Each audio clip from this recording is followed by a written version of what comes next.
Oh, look at that. We're live, but yet I haven't done the intro yet. So let's give that a try.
Let's go. That was an awful lot of countdowns today. All right. Anyway, good evening. It's Monday, which means it's time for Enterprise at 8 or Star Trek Enterprise at 8, depending on who you are. This is Live Long and Podcast Star Trek Enterprise Rewatch Series. It's been about 20 years since since tonight's episode Anomaly first aired, but we're just getting started here at Enterprise at 8, and we don't have a soundboard today because Dave's not here right now. He might join us a little bit later. We'll see. We should make up some reason why he's not here. What do you guys think? He's currently tending to his Babylon 5 action figures.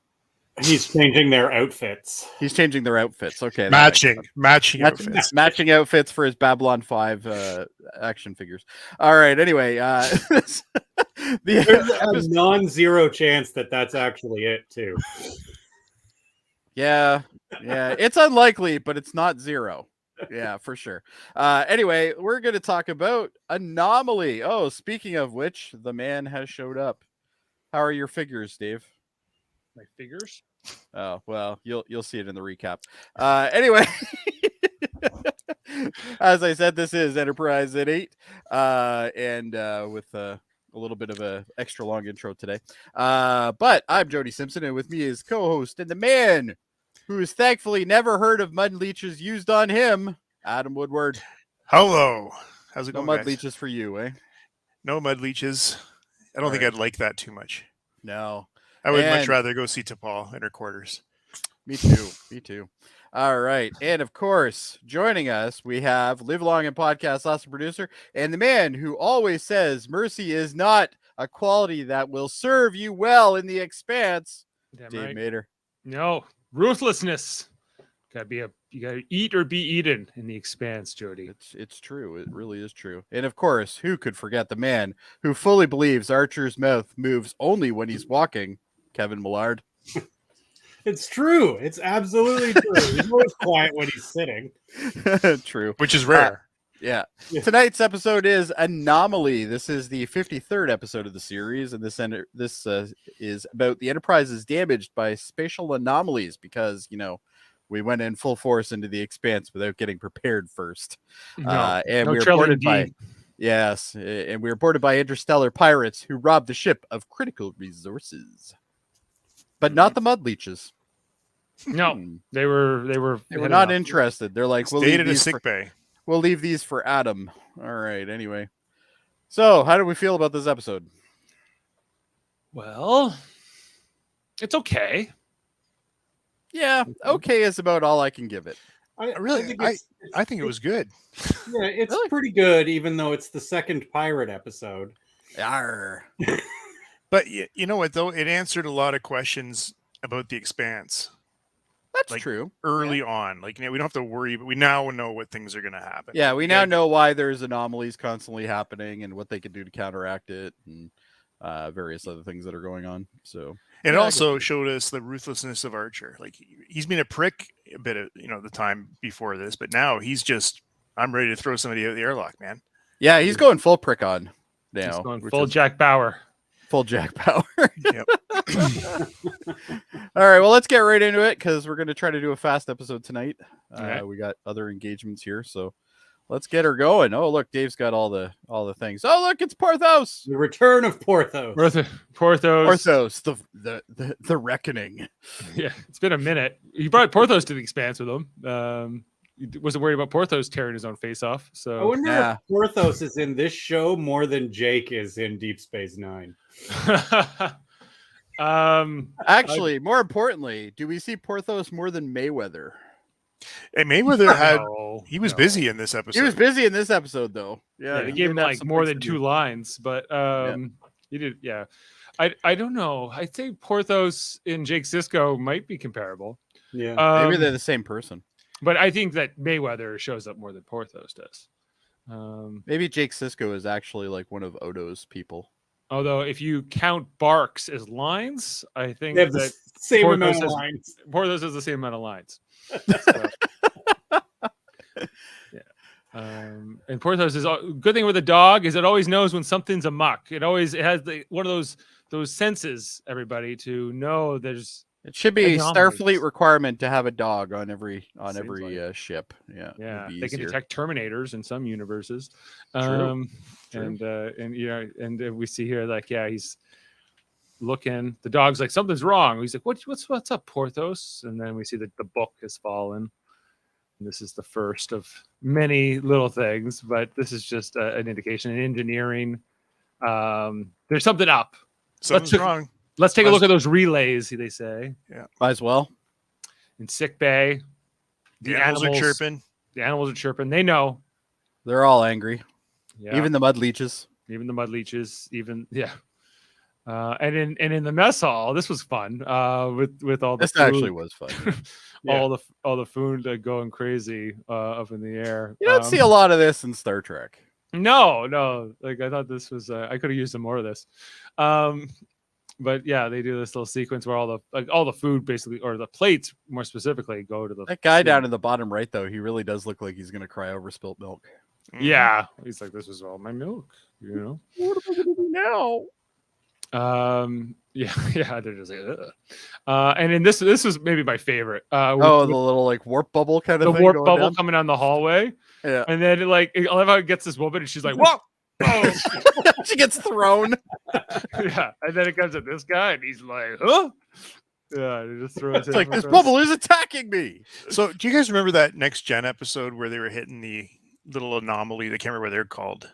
Yes, And- the dark matter anomalies. I think They were dark matter, right? And Right. how that one crew person, the security officer, like basically got eaten by the deck. Like, she's halfway through the. Oh, yeah. And Yeah. it's like, Yeah, fun thing that character's name is Van Mater. And he was like, Van Mater, go over there, and then she goes, ah! And Jordy's like, what? And then Van Mater. just in relative.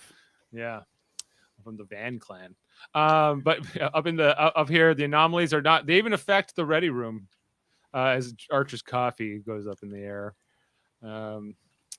He's not too impressed. He's not like even that. He just seems annoyed. He's so annoyed. He's by like, it. I just poured that.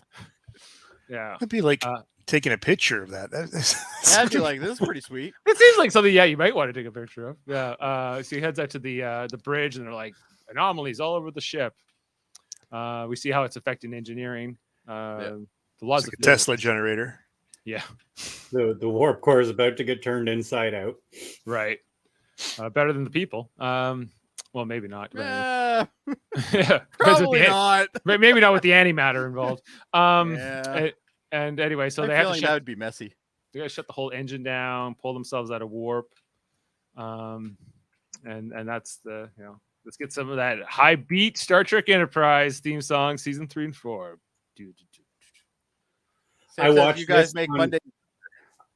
I watched this on Crave purposely because they skipped the intro the best. I don't even have to hear one note. Netflix, I have to hear a note or two, so I'm done. Yeah. Well, But it's so more upbeat now. I didn't know you could watch it on Crave too. So. Yeah. Yeah. I was wondering if you're going to change the theme in our intro there, Jody. Oh, you think we should? We change need it? that. Boom, come on, some drums, man. I'll Just see what I like- can do. We got to be Yeah. careful though, because we don't want to get sued by. Oh, Somebody. well, like give us the synthesizer version of that drum beat. Maybe. Well, But if that's maybe okay. I can add it. Maybe I'll add it in. What are Uh, you doing to me, Dave? Come on. I know. But after the credits, guys, Archer's still unimpressed, sitting in the dark. The lights come back on. Talking to Trip about getting it fixed up, but not looking good. He's just like Archer's just mad. Now he's just been mad now for 6 weeks. Yeah. Nice. Last week's episode. Pissed off and vengeful. That's Yeah, his- he's like, but he acts like he's the only one who's like been through a trauma in some ways. Right. Like, He should be leading his crew. They're all Like- uncertain. They're like, bored did as hell. Archer lose anybody in that attack? not like Trip did, I don't think. No, No. Trip lost his sister, man. Yeah. Like Archer probably lost like real estate. yeah, 7 Probably million had, like, a people are lot dead. somewhere that just got screwed up or something. So, but I guess they're really going for the, like, he has the weight of the world or the weight of Earth on his shoulders, the fate of Earth on his shoulders, but they all do. They all share this together, right? So, Well, this is the only ship that can do anything. So yeah, but it's not just up to him. Like, it's like, all I'm saying is No, like it's it's gonna take them all coming together. Yeah. But yeah, he's got this thing here. So they come out and then they find that there's this other ship that's derelict. And they don't recognize it. So we get this. Let's go over and check it out. And this is where we get the Makos. Guess what? We have sexy women Makos. Everybody in as we should. the short shorts and everything else. Yeah, changing. Archer checking it out. with Archer's his kind of shirt. like creepy in the background there, though. Eh? Hey, You I'm notice just that? curious about something here. Was this near Starship Troopers anniversary or date release? No, Star Trek. No, because they came out. That came out 97? around 95, 96. Yeah, 90, I think it's 97, and 97? and this is Starship 2003. it's got some of the same vibes, though. Yeah, So I 6 agree. years, 6 years apart. But it's also, I think, with the Iraq War going on at this point too. I think it's like the Marines Yeah. are awesome, and like there's a little bit of. No, I was just referring to the co-ed change room in this case. Oh, the Well, this is the future. This is post Ally McBeal. Post on. Ally McBeal. Yeah. Yeah. So they're going over, but yeah, like, and we're getting to know these Makos a little, one episode at a time. They got a few of them.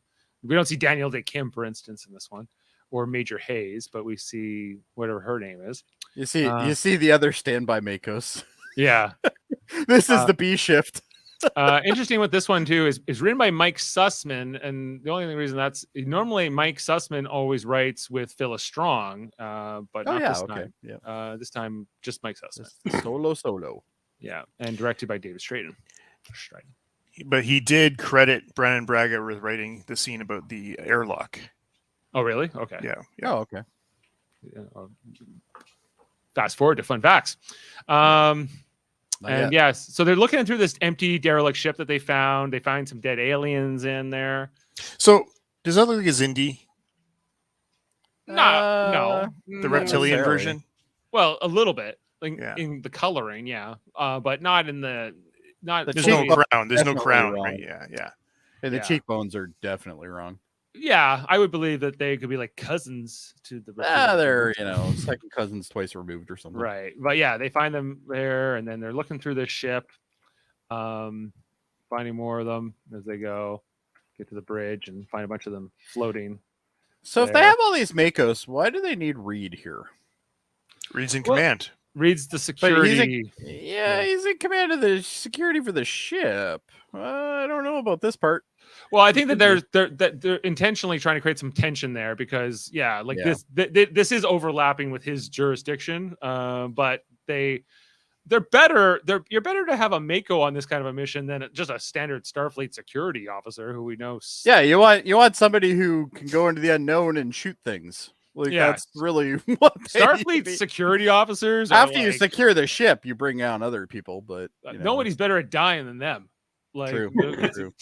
So It's true. in every single version. iteration. Yeah, it's Yeah, they're always This- first to die. yeah, So Messy hair Archer. and Missing her. easily too. They barely put up a fight. yeah, No, at least yeah, these they just- Makos They are going to drop. go down in the blaze of glory. Like I can respect that a bit more.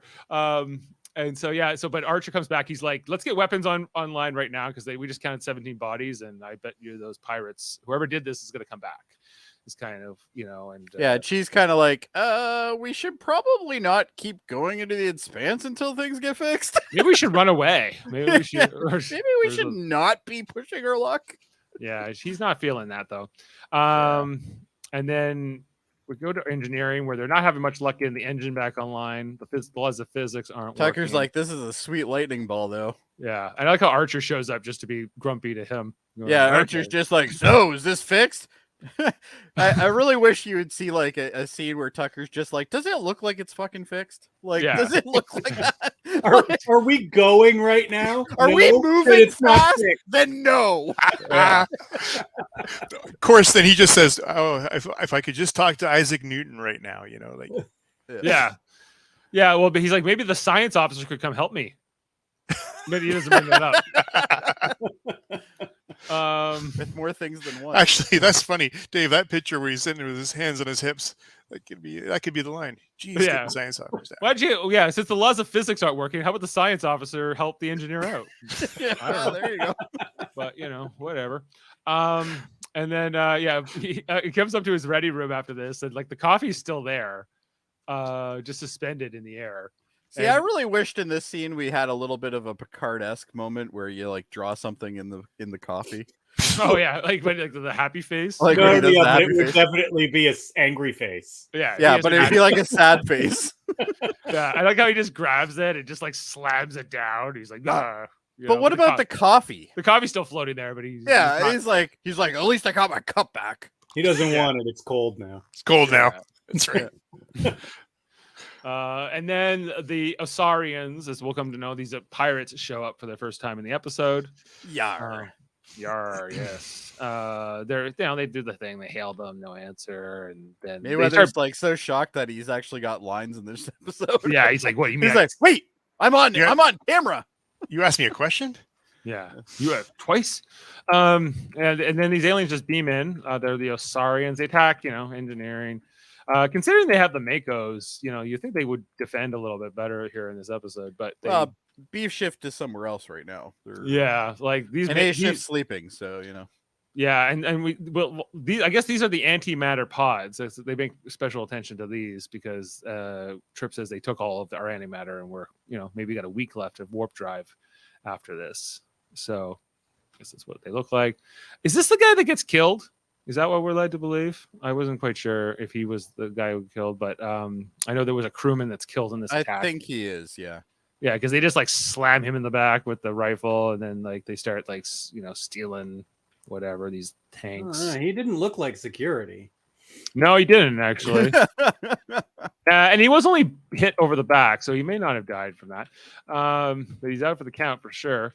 They're going through the armory, stealing guns and rifles and torpedoes. These guys then- are very efficient for people who have never been on this ship and have no idea what the Yeah, layout is. exactly. They probably Yeah. had some serious scanners, know where things are. Yeah. It looked like they were well planned. They run into Reed and the Makos and Archer, and they start doing the firefight through in the armory here. That's one hell of a mullet that one guy has. Oh, yes. Yeah, he's like, Archer's like, use a stun grenade. And so he's like, okay, sir. And he throws it, and they're like, we'll just beam away. Yeah, we're just not going to be here. We just want to Haha, be you here. spend your own shit. And then they like this Marine or Mako guy comes down like the See, slides he down. knows how to use those things. Yeah, but then Archer And then uses Archer has to use it. Yeah, Archer's like, well, I'm not going to get showed up by this youngin. Yeah, it was just like he just looks awkward. yeah, it was not good. It looks like he's giving birth. Yeah, and he comes down here. Wonder how many times they took that had to shoot that scene. There was not enough. And then they realize they have to get back to the cargo bay where there's a few more of them still there. A few of them like this looks like this is the engine. Oh yeah, they're stealing these things. This is the guy that they're going to capture. You back, Jody? Well, that was All right. all right. Anyway, Didn't miss much. They're just in engineering. Trip grabs a pipe up here on top of the reactor, and this is the guy they capture. He's very melty face. Yeah, I guess the Expanse got his face.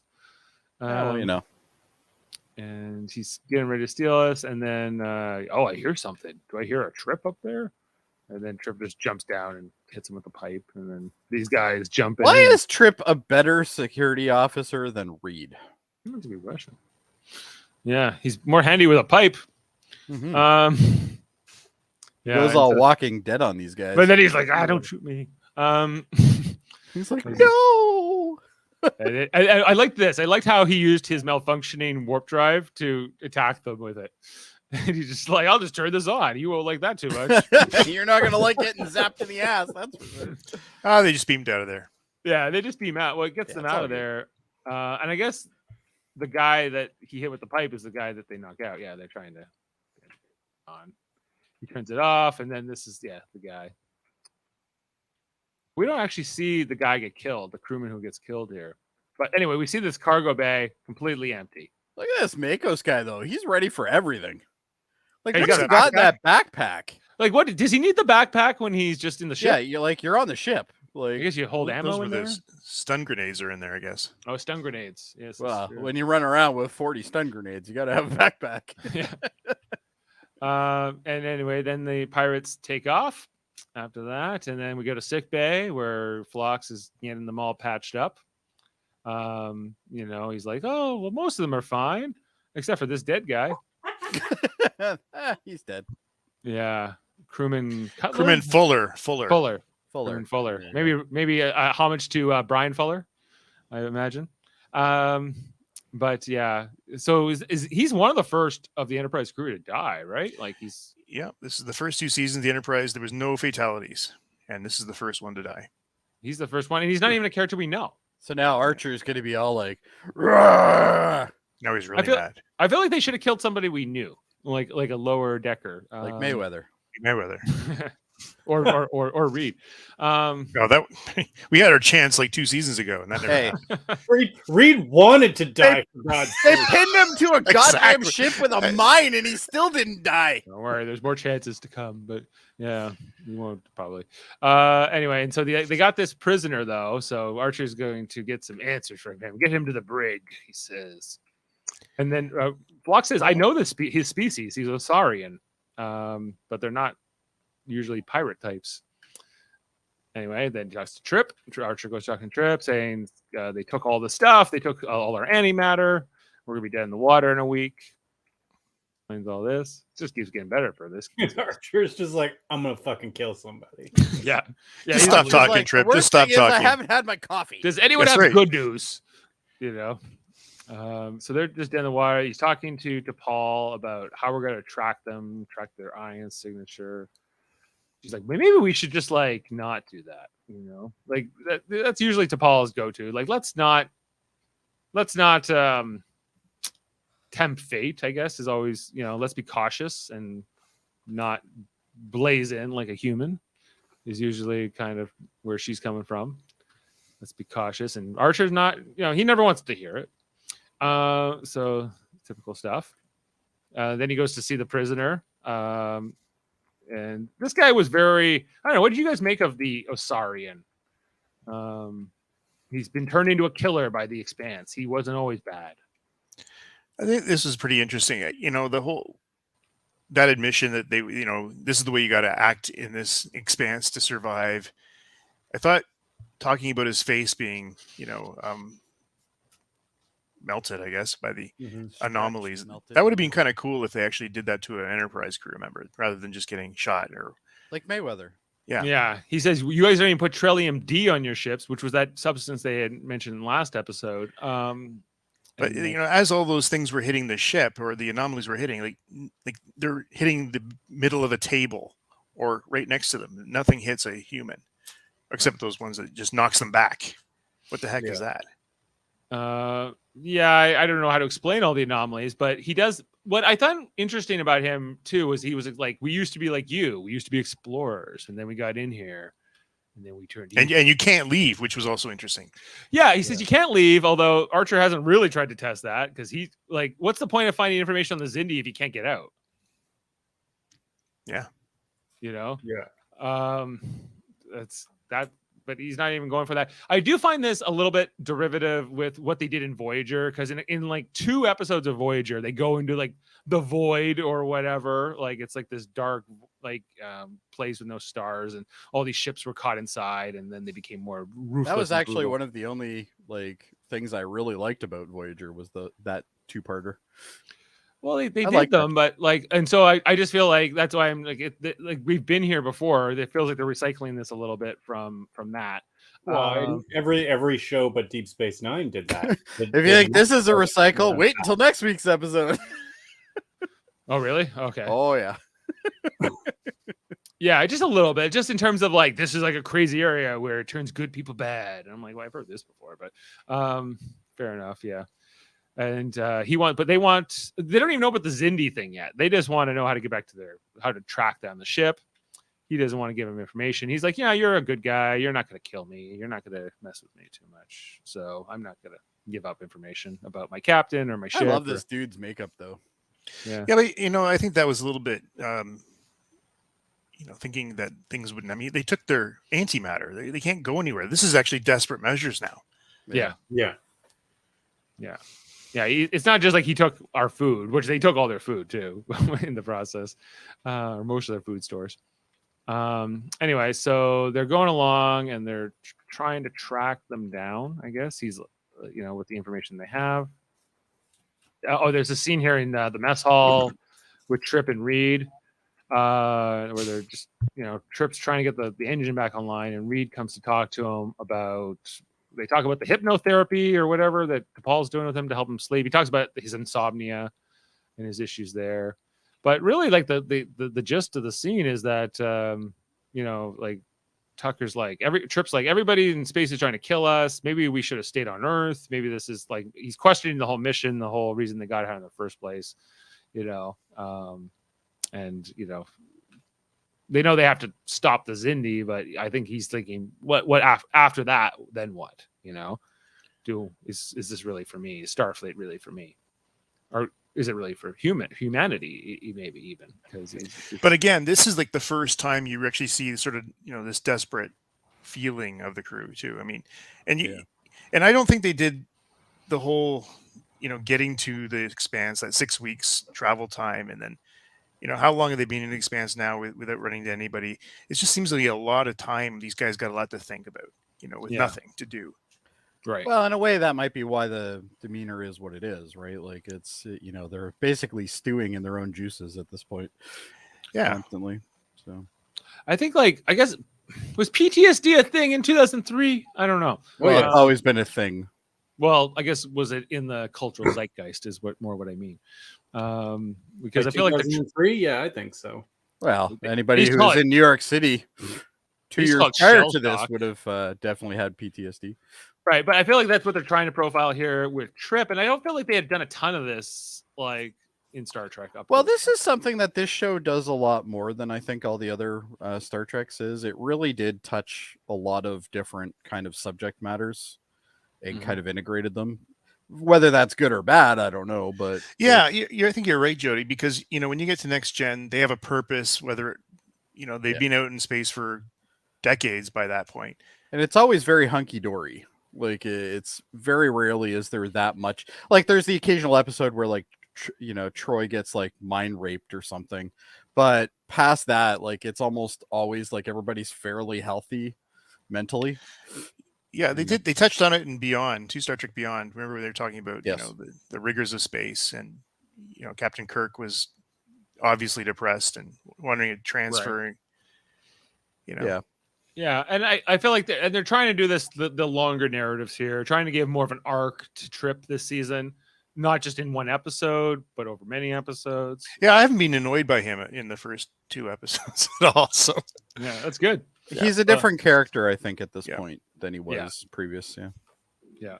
We got a transition. They're tracking down these aliens, and then they get the false warp signature, right, or the ion trail here. that they're tracking. Look Because at I guess those. there's Look at those graphics. numbers, guys. Hey, stop for a second here. This is it. Remember the Tommy Two-Tone song? 8675309. There it is. Is that what that's a reference to? Yeah. For all right. sure. All right. Yeah. There's a so lot they're- of hidden shit in this show. The CG people did crazy stuff. Yeah, they're just looking on here, and they're coming along, trying to figure out because they're figuring out that maybe the aliens misdirected or doubled back on their path or whatever, and then they hit this turbulence, and then we see them cross into this cloaking field that they were not expecting. This expanse is just full of stuff. Wow. Hey, it's the Expanse. Yeah. It Going expands through- on things. Bit of a rough ride through the cloaking field. They come out the other side of it. That's because And, their ship doesn't have Trillium D. Yeah, it doesn't have whatever. a trillium D, and then we see for the first time a sphere. Dyson sphere. It's not a Is it- Dyson sphere, But I is it know a it. Dyson sphere? but it's from the There's sphere. Scotty on it. But That's it has all to I have need to know. It has to have a star in the middle for it to be a Dyson sphere. But Yes. Yes. but it's a very big sphere. They say 17 kilometers in diameter, which is very, very big. Well, and when this first showed up on the TV, I'm thinking, I don't remember there being any more Borg episodes. And then it's like, oh wait, no, this isn't a Borg thing. yeah, it's not as big as a planet or even a moon, maybe, but it's not small. It's a And, Death Star. It's kind of like a Death Star. This is from the Sphere Builders. We'll come to find out. But who's? I guess they don't have a better name. But they like to build these things, and these are actually well spoilers, Kevin. But these are kind of the reason the Expanse exists at all. They're kind of like the source of it. So this is an important episode in setting that up. So they're coming along, and then they find like a hatch here that they can enter. There's always a hatch. Always a hatch. At least one. So he decides, okay, we're gonna go check this out, and then they fly over with the Makos. We got Reed, Mayweather, and Archer. Mayweather's like, sweet, I get to be on the show twice in one time. Yeah, you even need me to fly the shuttle, sir? Okay. He got So- like big pay because he had to talk more too. Yeah, you got paid by the line. And so they're just going, and then Archer's like, let's just shoot our way in. You know? Of course. Yeah. Eastland I Burkholder says, I like Trip. like him sometimes. I like him in this season. So far, so good. Yeah. So they get in there, they get into this little hatch inside of the sphere. Very big, very powerful, I guess. The Makos are like, this is kind of weird. This is they sometimes have these looks like we seem like we're in over our heads, or this is not necessarily like Well, a this normal is day new for them too. They've never Yeah. been in this environment either, but Right. they're trained to be kind of a, no matter what the environment is, they're going to deal with it kind of thing. Yeah. Is Archer seriously standing up? Oh yeah. Kinda. That's what Yeah. they're looking at each other about. They're like, can Yeah, that guy they're not like, even why stay is in he his chair? standing up? He's got a seat. Even in a shuttle pod, he can't really stand up in. Actually, they're more like, oh shit, is he going to do a speech? Is he gonna walk around the shuttle talking about it? Maybe he'll just crawl around. So they get into this this pod thing here. I wonder if inside he of the whispers if he crawls around. No way. Here you got Reed coming in, and with the Makos, and then they find we see some like those dilithium things we saw a couple seasons ago, spent dilithium casings or whatever. Stem bolts. Stem bolts. He calls them stem bolts, but I'm like, I don't think that those are stem bolts. But it's okay. Well, they might they're the old version. They're not self-sealing stem bolts. Oh, they're non-self-sealing. Yes. Yeah. But they look a lot like the dilithium casing or whatever things that they Are probably also that. Yes. We see some ration packs here, Starfleet ration packs. So they know there's stuffs here. MREs. Oh, they're eating our food now. That's it. Kill them all. What was going on with Archer? Archer's like looking through this room, and then I remember he gets all like flustered or something. Like, I don't know what's going on. And then he They gets really a call. have to stop bringing him places. Yeah. Gets a call here from the ship, and then Travis finds this computer console, and he doesn't speak any of the Osarian. He's like, how is your Osarian? And he's like, oh, not too good, sir. So he's like, you better send it to Hoshi, which they do. Send it over to Hoshi, and they start looking through it, and she's got something to do. Imagine that. They found something for her. I like the fact that their pads have a headphone port. Oh, yeah, they do, yeah. Yeah, at the top. That's neat. Oh, yeah. And then, yeah, they're finding, I guess this is more their torpedoes stuff. They're starting, and then I like how they're using the transporter to bring it back in a more practical way. It was like, how are they getting all their stuff in that shuttle pod? And I'm like, oh, yeah, they have the transporter. So they're bringing all their crap back. And it's like, we see this empty cargo bay slowly start to get filling up again. Filling back up. So they're starting to get their stuff. So why couldn't they just transport it into the cargo bay? Yeah, like I don't. It's it doesn't seem like technology. They didn't seem like they had to fly over there to do it, but They can only do pad to pad right now. okay. Or at least that's my guess. And then in the But middle why'd of all they have this, to go over there at all? Ah, good point. and once they got over there, why don't they come back right away? Because that's not- TV, that's why. And Yeah. no, they don't have pad to pad because we've that's seen right. them Yeah, beat they go down pad. before. Yes, exactly. And all this, Trip shows up to get a plasma burn treated by the doctor. And this is where he's talking about how he can't sleep. Can you give me more? Something else. He wants him to do the Vulcan meditation stuff with naked DePaul or half naked DePaul like last week, and it's not working so well. So yeah, Phlox shows up with these Aldebaran blood leeches or whatever the heck they're called. Mud fleas. What are they? They're mud leeches. You Mud put leeches. One in your chest and one in your abdomen, and don't roll Yeah. over. Don't roll over. Don't because roll they're- over because you might kill them. No, you make them mad. I bet you that Phlox just made this up. I don't think these things do that at all. I don't think Uh, Phlox actually knows how to do most of the medicine. He just like kind of wings it.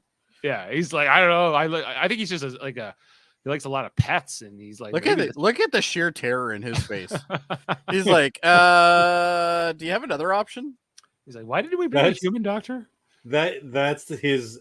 Are you even a doctor moment? Yeah. Wait a second. I don't see any diplomas hanging up around here. I'm not even sure that they are. Yeah. I might get turned inside out, and you're in charge of that. I don't know. In the next scene here, we get Archer and T'Pol. They're kind of just looking at the sphere. She's kind of telling him about like how old it is. What did she say? Like has 12 reactors in it or something, but only 3 are Something like working. that. 3 are working. Yeah. It's pretty old. Archer seems perplexed by the mystery, but preoccupied. Says he wants to get out of here as soon as the crew gets back. From getting their stuff back. I think again she's saying like let's maybe take it easy here, or let's get out of here. And then the next one here, Hoshi's like, I found something in the database. Look, I was looking at this and found some symbols. Explains that they match up with Xindi symbols. Find these Xindi. Right. And so they've met the Xindi before. So Archer goes to talk to the Osarian, who's like, you talked to some Xindi like a week ago. Tell me all about them. He's like, I don't remember. I don't remember these people. But he does remember. We'll come to find out. He's just being coy. So this is where Archer's like, oh yeah? You want to pretend like you don't know nothing? Well, meet Jack Bauer, Archer. Here he comes. I know this is messed up. He's already got his stuff back. Yeah. He's gonna throw the guy out the I'm arrow. more happy just to see the phase pistol. Right. And so I think that this is intentional because, yeah, like this isn't life or death so much. It is in terms of like tracking down the Xindi to an extent and the threat to Earth, but not in Archer's gotta terms of do something about those eyebrows though. yeah. But he doesn't have to kill this guy in this situation at this moment to get information about the Xindi right now. He doesn't. This is not integral, right? But he's going to. I wonder push if it. Archer is unhappy that his gun is way smaller than the Mako's gun. I don't think so. I think Not Mako. That's one of Reed's guys. Oh, it is. That what looks like a Reed says. cocking gun. Yeah, it does look like a cocking gun. Yeah. It's, I was just doing some plumbing, sir. I heard you needed help. so Archer throws him into the decompression chamber, and he's like, "Oh, you're not going to do much to me. You're too much of a good He's guy." like, "Have you seen my face?" Yeah, I can take some. So he's like, I could taste some of this. All right, let's see. And he takes out the air. I love the gauges though. Go back to the gauges for a second. So they have the old school gauges from like the Apollo missions there. I love that. You even see like in original series, you see gauges like this. Yeah. Yeah, it's neat. It's this scene. This is Archer channeling his inner Cisco. Yeah. Yes. Yeah. Commander, I said launch torpedoes. Launch torpedoes. And then Reed shows up. He's like, "Hey, Captain, what's happening?" He's like, "Oh, nothing. Just trying to kill somebody." This is like Reed's going, "Oh my god, this is fantastic! My captain's finally doing stuff." Yeah, and this guy's suffocating on the inside. He's like, "Oh, maybe we shouldn't do this, sir." He's like, "You stand down, Lieutenant. We're just gonna figure this out."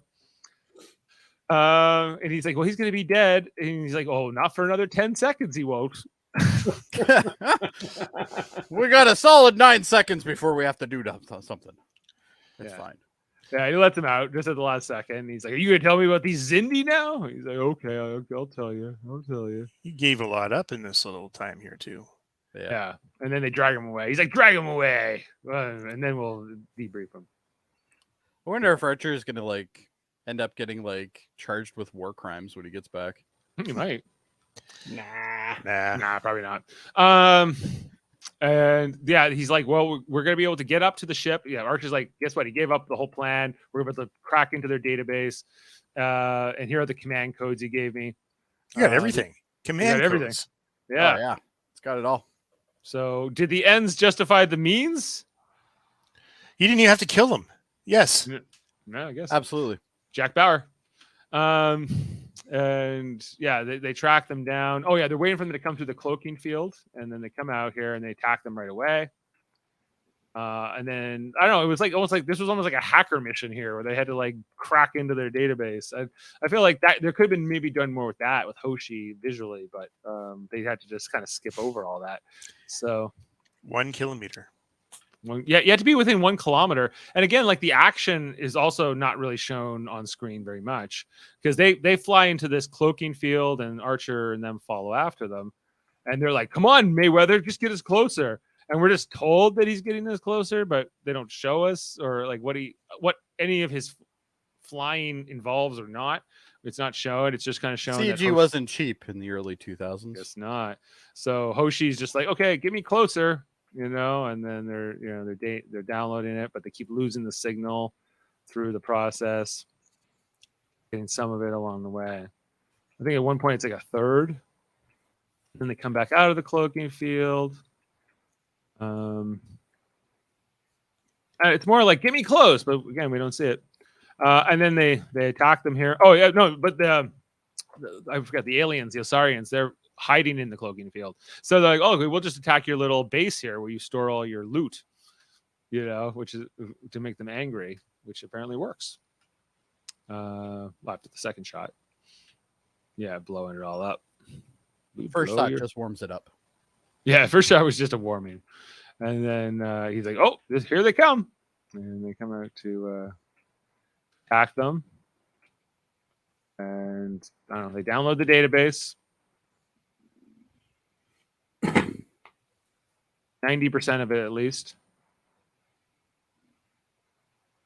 Oh yeah, and then they like the Osarians like crash here into like the sphere, but don't die or don't get destroyed. I think. Oh, they pulled up in time. Yeah, they pulled up just in time. Just and a then scrape. Archer leaves, and then he comes back to see this guy after the fact, the Osarian in the brig, and he's like, "Guess what? I'm sending you home." I'm like, "Why? Why are you sending him home?" Because he doesn't want to take him with him. Like, why? I mean, they're going. He's an accessory to murder. He's a pirate. Yeah, your crew. I mean, he just gave up all the codes though, and his crew might kill him. He's another guy to feed. Another What court are you going to bring him to? Yeah. Well, you hold You're him a in the little brig. far away for that. I'm sure there's something. No, they don't need to hold You him. can always send him out the airlock. Yeah, just throw him back at the airlock. I think it's just irresponsible to let him go. Like it's because he's going to hurt more people. Either kill him or keep him, right, Dave? I keep him, and bring him back to Earth and put him in prison. He's like, that's what you should do, in my They're opinion. not heading back to Earth at the moment. They will one day. This, Oh, Certainly Trip not. doesn't think so. He thinks this is a one-way ticket. Well, then he'll die anyway. And it won't matter. So That's right. but he says to Archer on the way out, he's like, "You better get meaner here in the Expanse." You know, he's almost like giving like advice to Archer on the way out. But you know, it's dog eat dog here in the Expanse. And Archer's like, "Oh, I know." Clayface, yeah, is in the episode. And that's and then he goes up to the command center. And he's like, "Show me the Xindi database." And then I don't know. He's learning everything he can about these Xindi. He's taking it all in. Hey, Taking it all in. He's like Data. He's got the Data vibe going on, yeah. Yeah, that's it. And that's the episode in terms of screenshots. You know what? I kind of liked the episode better than I watched it than when Dave retold the story. I would agree. Yeah. All right, how about some fun facts? There's not a lot tonight, but I'll give you a couple. All right. So this episode refers to stem bolts. Here we go. A possible homage to numerous self-sealing stem bolts references made in Deep Space Nine. So there you go. But they were not stem bolts. They were dilithium casings or something. Listen, they're whatever the script says they are. The crates full of stem bolts that Reed looks at are the same props that were called warp injector casings in Enterprise the 7th. There you go. Warp injector casings. Yeah. This Enterprise brig makes the first appearance in this episode and establishes one of the several upgrades made during the retrofit. So they didn't have a brig when they left originally? Apparently not, but that was kind of short-sighted. Even like today's vessels have brigs. Yeah, even just for like discipline among the crew, you would have a brig. I think they had a brig, but it wasn't as elaborate as this. It's that like cabin that they can never go into. Daniel's cabin. Yeah, just Daniel's cabin. They just use that.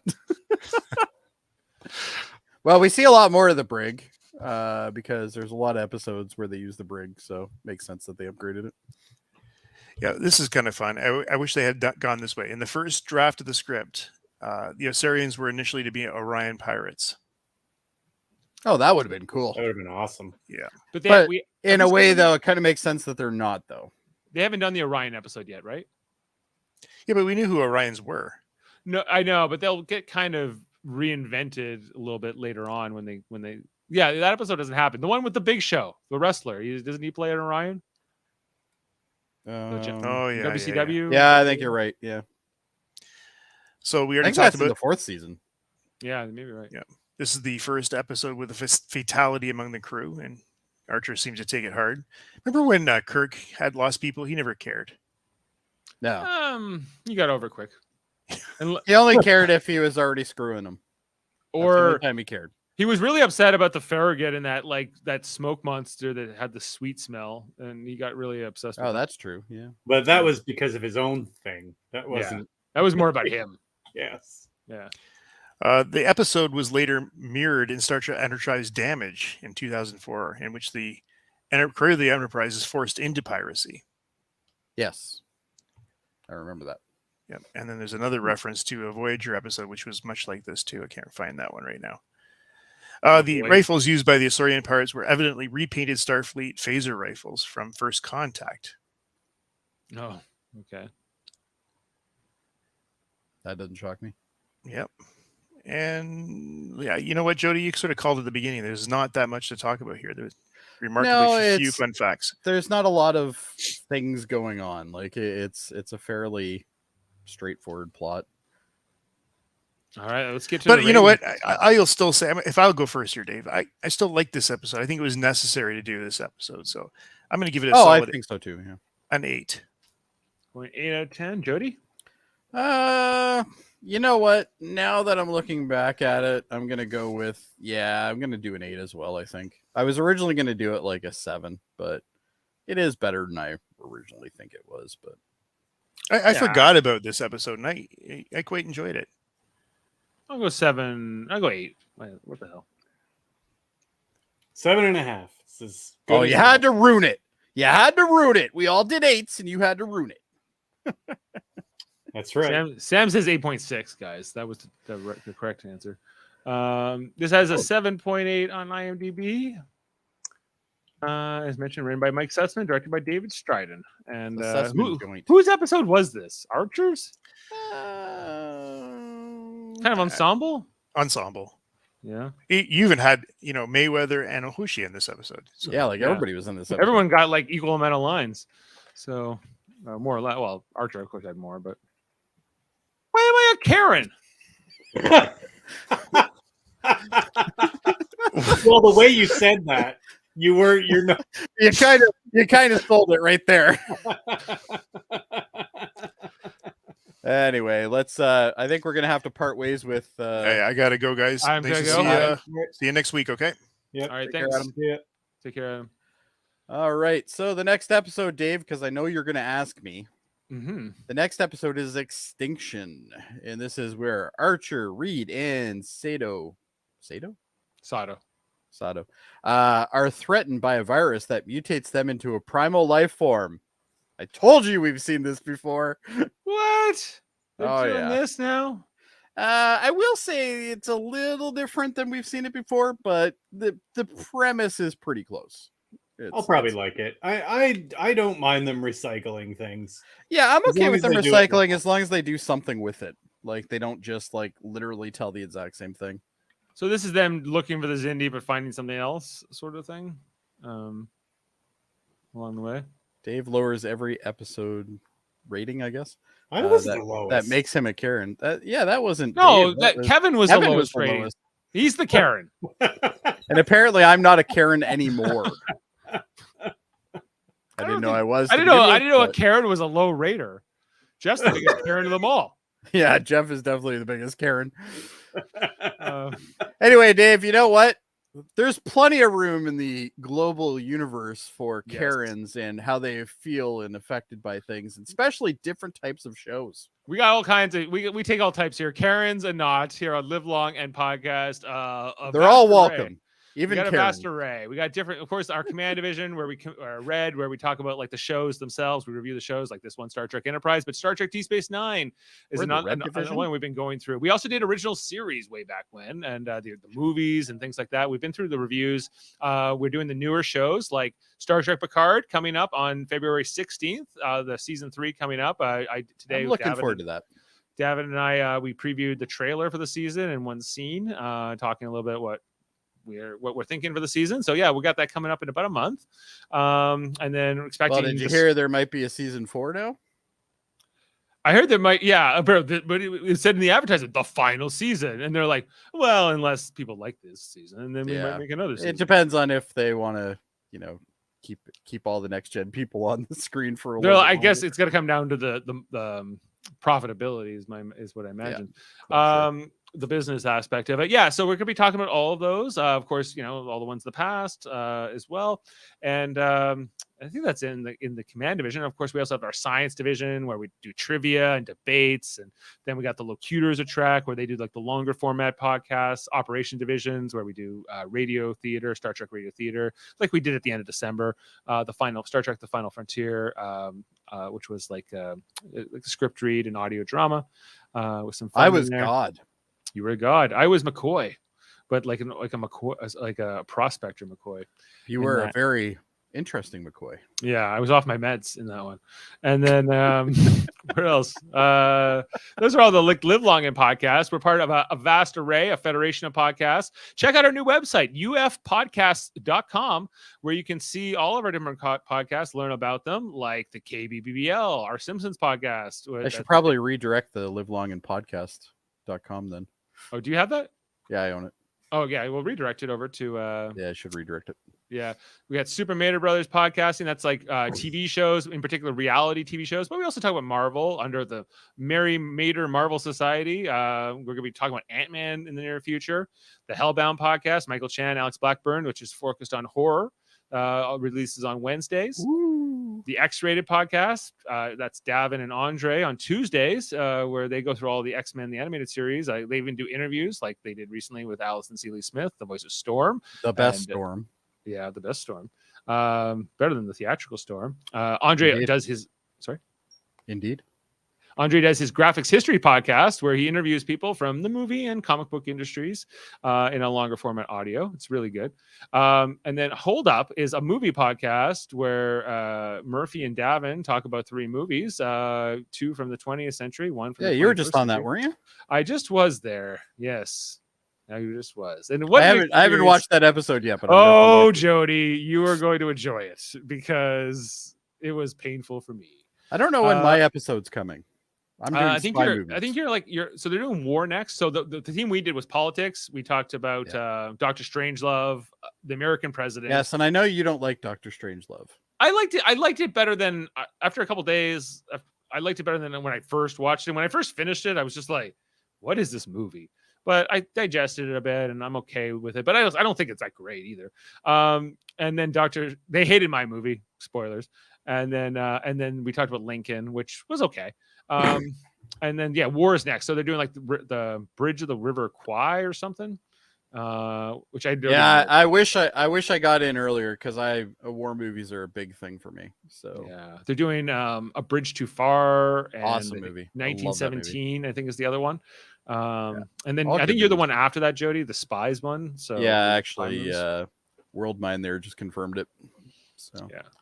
So I'm coming up in a couple of weeks or months or how long ever. I don't know. Do they do one a month or one every 2 weeks, every second Wednesday? All right. So in about a month, I'll be on it. Yeah, I guess. And then I know Jeff's going in for some time travel in the near future. So there's lots going on over at Hold Up. And then Trivial Debates coming up. It's not this Sunday. It's in 2 Sundays from now. Sunday, January 29th, a reality TV focused episode of Trivial Debates with Jaemeel Robinson hosting, myself, Jeff Mader, and Josh Foster competing. The questions came out today. Check that over on our My Trivial money's Debates on page. Foster.